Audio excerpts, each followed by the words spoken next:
Accounts का सवाल है, लिखा हुआ है following is the trial balance of Salman for the year ended 30 June 2014। Drawings drawings वो पैसा होता है जो ड्यूरिंग द ईयर ओनर अपने घर ले जाता है। ट्रेड डेटर्स, इसको हम ट्रेड रिसीवेबल्स भी बोलते हैं, ये वो लोग हैं जिनसे मुझे पैसा रिसीव करना है। गुडविल एक नॉन करंट एसेट होता है। गुडविल आपके आसान लफ्जों में बिजनेस की पहचान है जिसकी एक वैल्यू होती है। इसकी डिटेल ट्रीटमेंट हाई लेवल पर कराई जाती है। Interest on bank loan, bank से आपने कोई लोन लिया होगा और उसका इंटरेस्ट का ये एक्सपेंस का अमाउंट है। कैश इन हैंड, जो पैसे आपके हाथ में हैं। Plant and machinery, WDV. WDV का मतलब होता है रिटर्न डाउन वैल्यू या नेट बुक वैल्यू, यानी कि ये कॉस्ट माइनस एक्यूमुलेटेड डेप्रिसिएशन वाली अमाउंट है। फैक्ट्री बिल्डिंग की भी दी हुई है। सेल्स रिटर्न, कुछ चीजें बेची थी और उसमें से कुछ चीजें वापस आ गई। देखिए सेल्स यहां पर क्रेडिट साइड पर आती हैं और सेल्स रिटर्न का मतलब है कि जो चीजें उसमें से वापस आ गई कस्टमर को पसंद ना आई, तो मेरी नेट सेल्स जो होगी वो 353 में से 10,000 माइनस कर कर आएंगी। कैश एट बैंक, वो पैसा जो बैंक पे पड़ा हुआ है। पावर एंड यूटिलिटी के कुछ चार्जेस या एक्सपेंसेस हैं। ट्रेड डिस्काउंट, ट्रेड डिस्काउंट तो बुक्स ऑफ अकाउंट्स में रिकॉर्ड ही नहीं होता। डिस्काउंट अलाउड या डिस्काउंट रिसीव्ड रिकॉर्ड होता है। कैश डिस्काउंट रिकॉर्ड होता है। ट्रेड डिस्काउंट तो वो डिस्काउंट है जो मैं बार्गेनिंग की वजह से ऑब्टेन करता हूं, पता नहीं क्यों यहां आया हुआ है। परचेजेस लेस रिटर्न्स, यानी कि परचेज में से परचेज रिटर्न माइनस कर जो अमाउंट बचा। सैलरीज एंड वेजेस एक्सपेंस है। रेंट एंड रेट्स एक्सपेंस है। इंश्योरेंस एक्सपेंस है। एडवर्टाइजमेंट एक्सपेंस है। ओपनिंग स्टॉक या ओपनिंग इन्वेंट्री, साल के शुरू में जो स्टॉक पड़ा हुआ था। कैरेज इनवर्ट्स इन्वेंट्री को लेकर आने का खर्चा। बिल्स रिसीवेबल करंट एसेट है, किसी से पैसे रिसीव करने। मिसेलिनियस एक्सपेंसेस, छोटे मोटे खर्चे।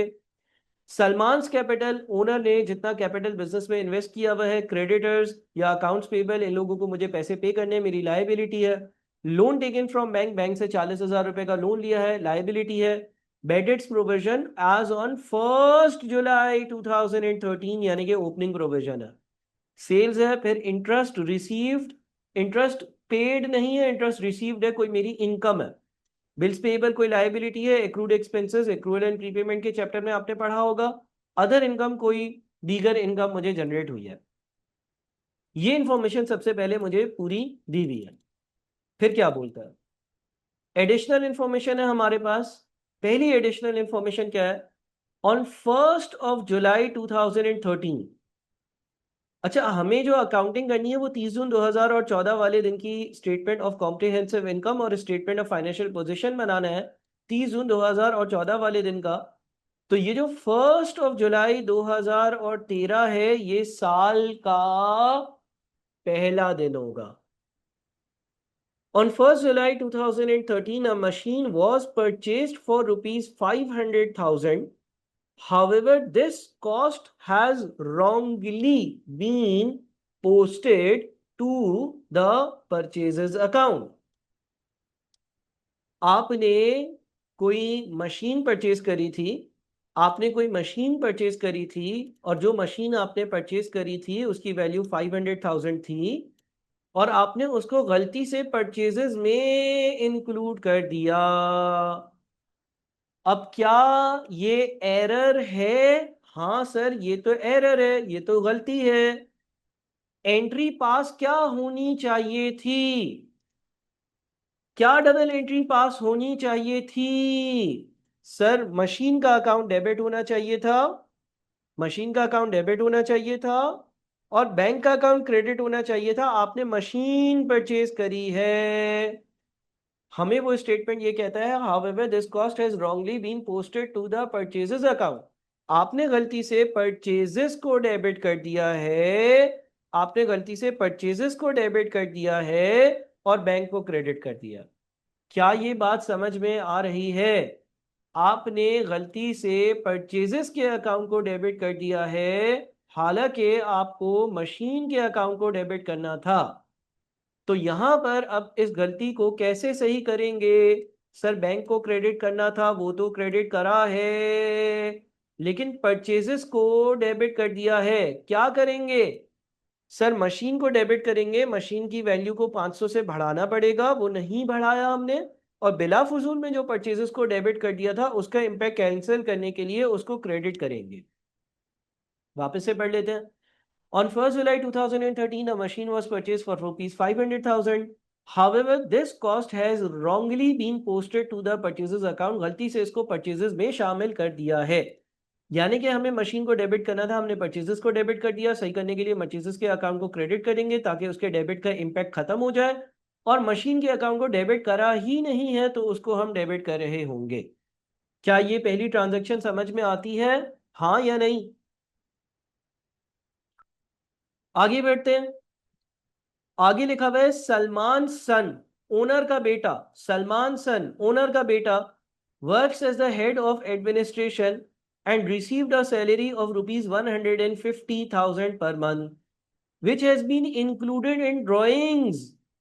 अरे भाई, ये ओनर अपने घर पैसे लेकर नहीं जा रहा, ओनर का बेटा वहां पर नौकरी करता है, नौकर है, नौकर है, नौकर है, हेड ऑफ एडमिन डिपार्टमेंट है। उसके महीने की सैलरी 150,000 है। जो हमारी कंपनी का अकाउंटेंट है वो समझा कि ये ओनर का बेटा है, तो अगर ये सैलरी लेकर जा रहा है तो ये ड्राइंग्स है। नहीं, ये ड्राइंग्स नहीं है। अब एक महीने की अमाउंट 150,000 है और इसको मैंने ड्राइंग्स में शामिल कर दिया। अच्छा, अब अगर एक महीने की अमाउंट 150,000 है, एक महीने की अमाउंट अगर 150,000 है तो 12 महीने की कितनी बन गई? 12 महीने की टोटल बन गई 1800। एंट्री पास क्या कर दी है? मैंने इसको ड्राइंग्स के तौर पर ट्रीट कर दिया है, ड्राइंग्स को डेबिट कर दिया है, ड्राइंग्स को डेबिट कर दिया और बैंक को क्रेडिट कर दिया है, ड्राइंग्स को डेबिट कर दिया और बैंक को क्रेडिट कर दिया है। करना क्या चाहिए था सर? ये तो सैलरी है ना, एक बंदा काम कर रहा है, ओनर का बेटा है तो क्या वो काम नहीं कर सकता? वो नौकर नहीं हो सकता? वो कंपनी में जॉब नहीं कर सकता? सैलरी डेबिट होनी चाहिए थी और बैंक क्रेडिट होना चाहिए था। बताए सही एंट्री क्या पास करूंगा? इस गलती को सही कैसे करेंगे? इस गलती को दुरुस्त कैसे करेंगे? इस गलती को दुरुस्त कैसे करेंगे? इस गलती को सही कैसे करेंगे? इस गलती को दुरुस्त कैसे करेंगे? बताएं। इस गलती को सही कैसे करेंगे? इस गलती को दुरुस्त कैसे करेंगे? सर, आपको आपने सैलरी रिकॉर्ड नहीं करी है, सैलरी का अकाउंट डेबिट करें 1800 से और ड्राइंग्स का जो अकाउंट है ना, ड्राइंग्स का जो अकाउंट है ना वो क्रेडिट करें, क्योंकि ये ड्राइंग्स नहीं है, ये ड्राइंग्स है ही नहीं। आपने बिला फजूल ड्राइंग्स में डेबिट कर दिया था तो उधर से इसको हटाएं और इसको सैलरी में लेकर जाएं। ठीक है जी। फिर लिखा हुआ है insurance premium was paid in advance to the extend of rupees 650,000। ठीक है, इंश्योरेंस का आपने प्रीमियम 650,000, 650 आपने एडवांस में पे किया था। अगर मैं इंश्योरेंस का प्रीमियम एडवांस में पे कर दूं, अगले साल की इंश्योरेंस आज पे कर दूं, तो यह आज का एक्सपेंस नहीं है। अगर ये यहां पर इंश्योरेंस के एक्सपेंसेस में शामिल है, अगर तो आपने इसको यहां पर इंश्योरेंस के एक्सपेंस में शामिल कर दिया है तो यहां से क्या करना पड़ेगा? क्या करना पड़ेगा बताएं? क्या अगले साल की इंश्योरेंस इस साल के एक्सपेंसेस में आनी चाहिए? हरगिज नहीं। क्या डबल एंट्री पास होगी? कैसे इस एरर को सही करा जाएगा? सर, ये जो इंश्योरेंस का अमाउंट है, एक्चुअली ये इंश्योरेंस का एक्सपेंस नहीं है, इसको एक्सपेंसेस से निकालना पड़ेगा। ये प्रीपेमेंट है तो आपको रिकॉर्ड करना पड़ेगा prepayment, debit, insurance expense, credit. Insurance expense में शामिल हुआ हुआ है, वहां से निकालना है तो उसको क्रेडिट करना है, और प्रीपेमेंट में शामिल करना है तो प्रीपेमेंट को डेबिट करना है। ठीक है जी। उसके बाद क्या है? Depreciation is to be charge on written down value, WDV या net book value as follows. Plant and machinery की डेप्रिसिएशन 10% से चार्ज होगी। फैक्ट्री की बिल्डिंग है, उसकी डिप्रिसिएशन 5% चार्ज होगी। कौन सा मेथड अप्लाई हो रहा है? स्ट्रेट लाइन या reducing balance method? Sir, reducing balance method apply हो रहा है, रिटन डाउन वैल्यू पर अप्लाई कर रहे हैं। Provision for bad debts is maintained eight 2% of trade debtors. Provision for bad debts जो है वो 2% होगा डेटर्स का। डेटर्स कितने हैं बताएं जरा? यहां पर हमें कहीं पे डेटर्स नजर आ रहे हैं, हमें ट्रेड डेटर्स नजर आ रहे हैं 109420 के। 109,420 के डेटर्स आ रहे हैं। तो हमारे पास जो प्रोविजन फॉर बेड डेट्स का अमाउंट बनेगा, वो प्रोविजन फॉर बेड डेट्स का अमाउंट क्या होगा? 109,420 का 2%, है ना? यानी कि हमारे जो क्लोजिंग प्रोविजन फॉर डेप्रिसिएशन होगा, प्रोविजन फॉर बेड डेट्स होगा, वो 109,420 का 2% होगा। ये क्लोजिंग है। सवाल में ओपनिंग दिया हुआ है, जी हाँ ओपनिंग दिया हुआ है, ये तो क्लोजिंग है ना, साल के एंड का ओपनिंग दिया हुआ है, बिल्कुल दिया हुआ है। कितना दिया हुआ है ओपनिंग, कितना दिया हुआ है ओपनिंग, कितना दिया हुआ है ओपनिंग? सर सवाल में स्क्रीन पर नजर आ रहा है कि 900 का ओपनिंग दिया हुआ है। इसका मतलब ये हो गया कि प्रोविजन में इंक्रीज है। कितना इंक्रीज है? 1288.4 का, ऐसा हमें लग रहा है। इंक्रीज को कैसे ट्रीट करते हैं? इंक्रीज इन प्रोविजन को कैसे ट्रीट करते हैं सर? ये आपका एक्सपेंस है। इंक्रीज इन प्रोविजन आपका एक्सपेंस है। इंक्रीज इन प्रोविजन आपके एक्सपेंसेस में जाता है, तो ये आपका एक्सपेंस है। ठीक कह रहा हूं? समझ आ रहा है? हमने तमाम ट्रांजेक्शन्स को गो थ्रू कर लिया। अब हम आंसर्स के जरिए इसको मैच कर लेंगे। जो ट्रांजेक्शन्स हमारे पास 6 दी हुई थी, आखिरी तो हमारे पास क्लोजिंग स्टॉक की वैल्यू है। क्या यहाँ तक ये बात समझ में आ गई? क्या यहाँ तक कोई मसला मसाइल, कोई शिकवा शिकायत, कोई घबराहट, कोई हिचकिचाहट?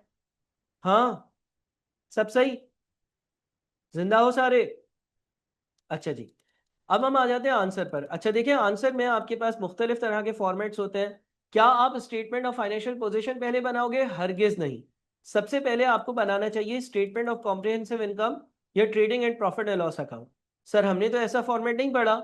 हमने जो फॉर्मेट पढ़ा है उसमें हम क्या करते हैं, हम उसमें जो है वो सेल्स लिखते हैं। सेल्स के बाद हम, आप वो वाला फॉर्मेट ऑप्टेन जो है वो फॉलो कर लें। सेल्स के बाद हम कॉस्ट ऑफ गुड्स सोल्ड लिखते हैं। सेल्स के बाद जब हम कॉस्ट ऑफ गुड्स सोल्ड लिखते हैं, उसमें हम जो है वो ओपनिंग स्टॉक लिखते हैं। ओपनिंग स्टॉक में हम परचेजेस को ऐड करते हैं। अगर कोई कैरेज इनवर्ड्स है, तो वो कैरेज इनवर्ड्स भी ऐड होती हैं। अगर कोई क्लोजिंग स्टॉक है, तो उसको माइनस करते हैं। ऐसा करने से हमारा ग्रॉस प्रॉफिट आ जाता है। हम इस तरह का फॉर्मेट अप्लाई करते हैं, कोई मसला नहीं है, आंसर सेम आएगा। आप ये वाला यानी कि वर्टिकल फॉर्मेट जो आप फॉलो कर रहे हो रेगुलरली, वो फॉलो कर लो। अदरवाइज आप ये वाला फॉर्मेट टी अकाउंट्स वाला फॉलो कर लो।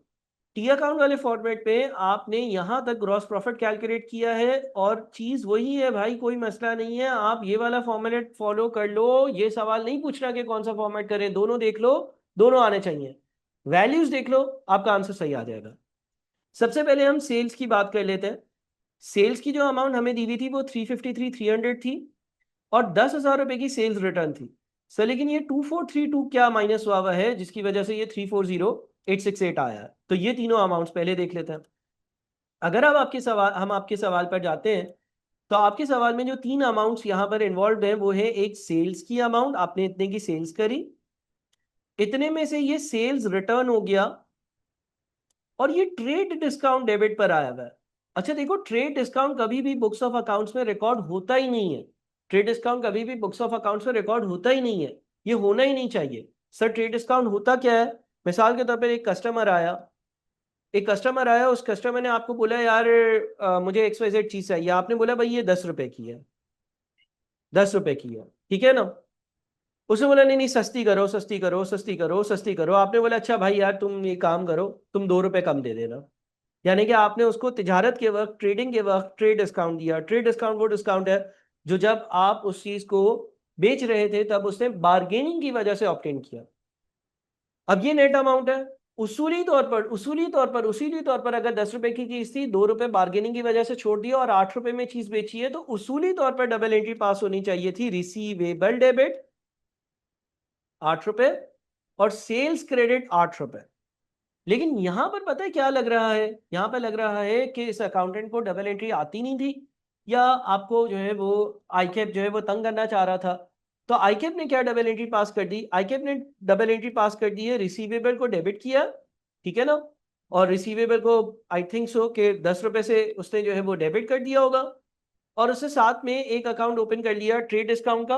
अच्छा, ट्रेड डिस्काउंट का डेबिट बैलेंस आ रहा है इंटरेस्टिंगली।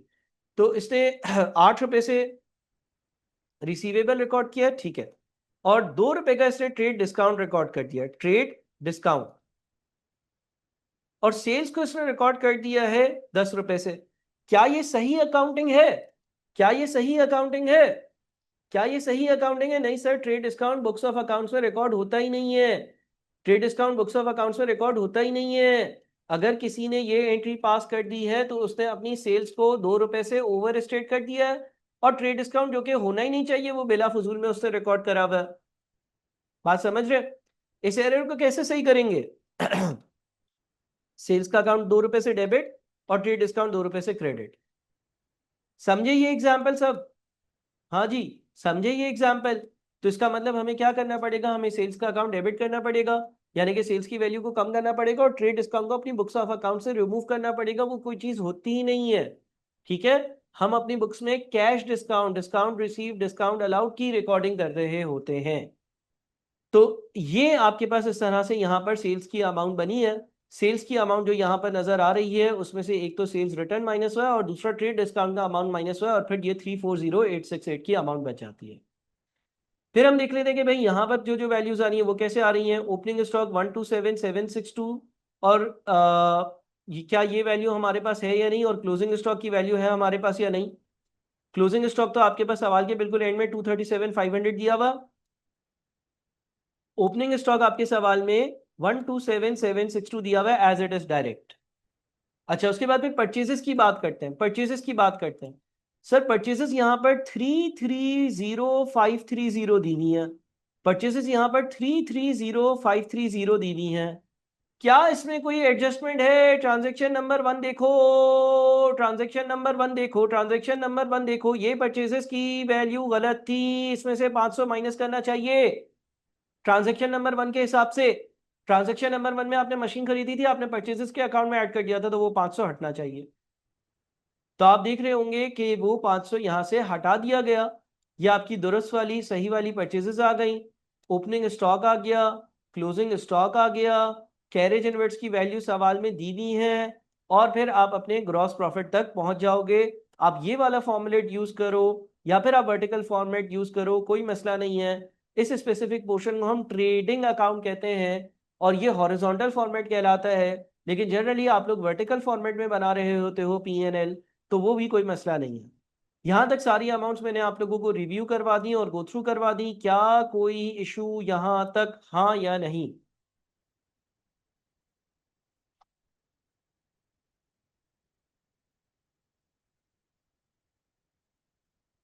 आगे बढ़ते हैं।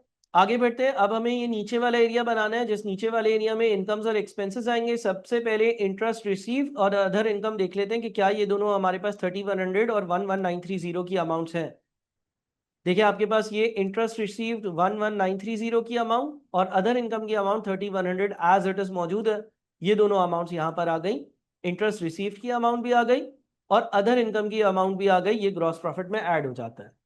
उसके बाद हम आ जाते हैं अपने पास एक्सपेंसेस की तरफ। सबसे पहले देख लेते हैं कि पावर एंड यूटिलिटी चार्जेस क्या 6500 हमें डायरेक्टली दिए हुए थे। जी हाँ, power and utility charges, power and utility charges 6500 आपको डायरेक्टली सवाल में दिए हुए थे, ऊपर से आपने नीचे लिख लिए। उसके बाद आ जाते हैं सैलरीज की तरफ जो कि हमारी अगली चीज है। सैलरीज एंड वेजेस कितनी लिखी हुई आ रही है? सैलरीज एंड वेजेस कितनी लिखी हुई आ रही है? सर सैलरीज एंड वेजेस की अमाउंट, सैलरीज एंड वेजेस की अमाउंट 40400 लिखी हुई आ रही है। क्या ये अमाउंट सही है? क्या ये अमाउंट सही है? क्या ये अमाउंट सही है, हाँ या नहीं? क्या ये अमाउंट सही है, हाँ या नहीं? दिमाग पे जोर डालो। क्या ये अमाउंट सही है, नहीं सही है? कौन सी गलती है इसमें? सर हमने अभी नीचे बुलेट नंबर 2 में एक चीज देखी थी कि वो 1800 रुपए की सैलरी जो है वो ओनर का बेटा नौकरी करता है, और उसको हमने ड्राइंग्स में शामिल कर दिया था, ड्राइंग डेबिट बैंक क्रेडिट कर दिया था। हालांकि वो सैलरी थी 1800 रुपए की, वो यहाँ पर हमें शामिल करनी चाहिए।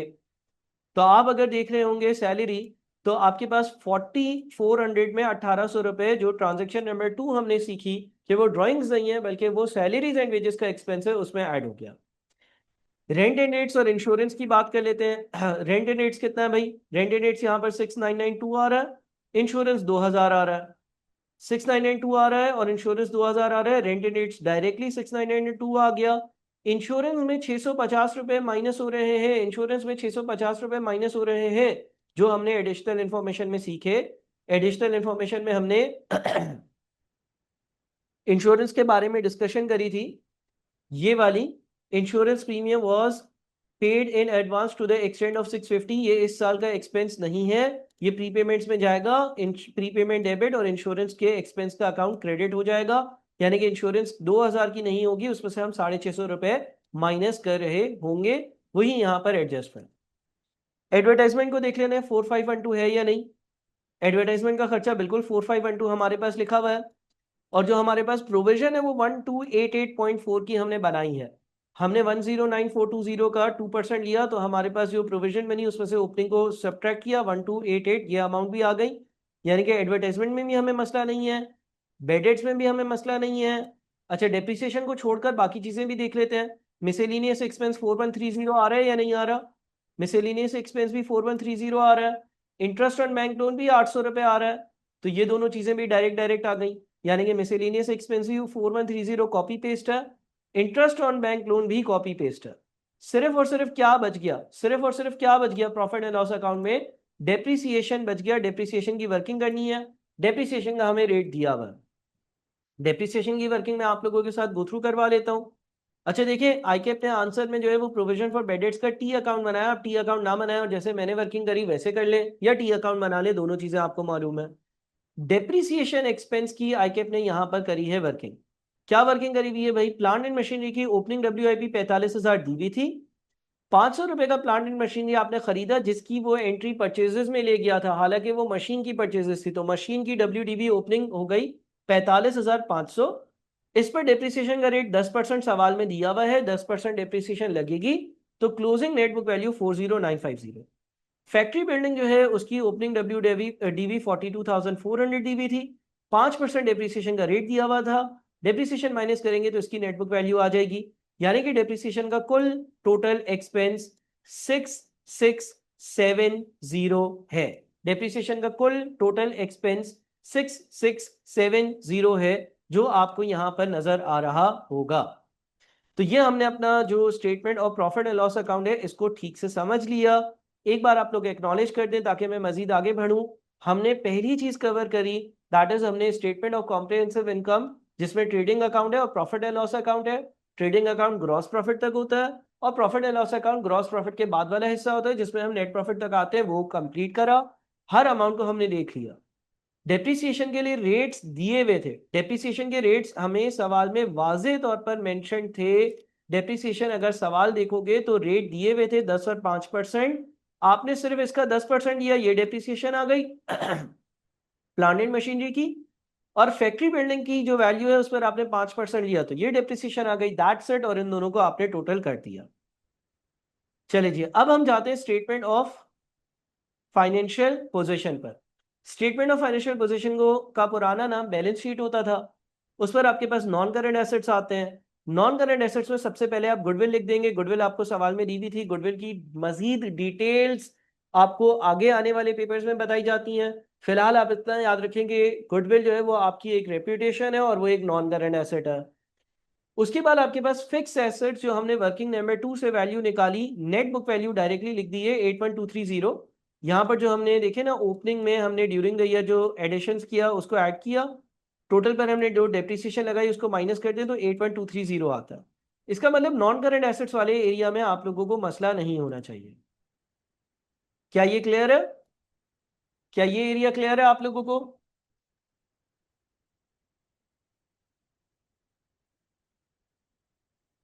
ठीक है जी, आगे चलते हैं। अब हम करंट एसेट्स को देख लेते हैं। करंट एसेट्स में सबसे पहले क्या आ रहा है? करंट एसेट्स में सबसे पहले ट्रेड डेटर्स आ रहा है।